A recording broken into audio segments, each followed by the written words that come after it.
7. novembra leta 1920 je bila ustanovljena prva slovenska invalidska organizacija.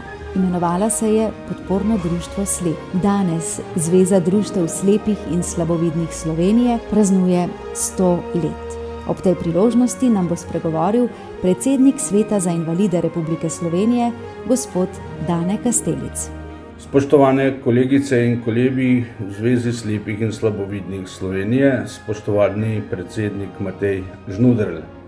Svet za invalide Republike Slovenije je v preteklosti podpiral prizadevanja slepih in slabovidnih invalidov, tako bo tudi v bodoče podpiral vaše potrebe, kot so te zapisane v Konvenciji o pravicah invalidov, kakor tudi v Zakonu o izenačevanju možnosti invalidov.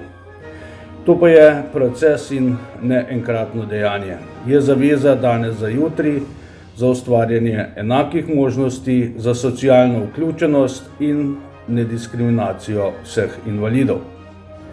Skozi svoje delovanje ste zmogli premagati prenekatere napredke z vašim znanjem in medsebojno podporo. Ob 100-letnici organiziranega delovanja vam želim še več energije, moči in ustvarjalnosti ter še večje število uspešno zaključenih zgodb.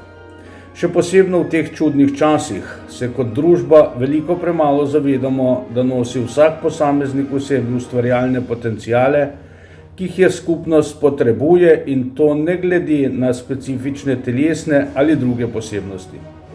Zato je izjemnega pomena, da smo sposobni in da tudi želimo ustvarjati take okoliščine, v katerih se lahko ustvarjalni potencial sprošča in uresničuje v dobro vseh.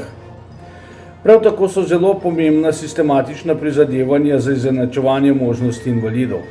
Na ta način lahko pridobimo priložnost in tudi moč, da postanemo aktivni in bolj enakopravni soustvarjalci lastnega in širšega socialnega življenja na vseh ravneh. Vaše dosedanje delo je vez med sedanjostjo in preteklostjo.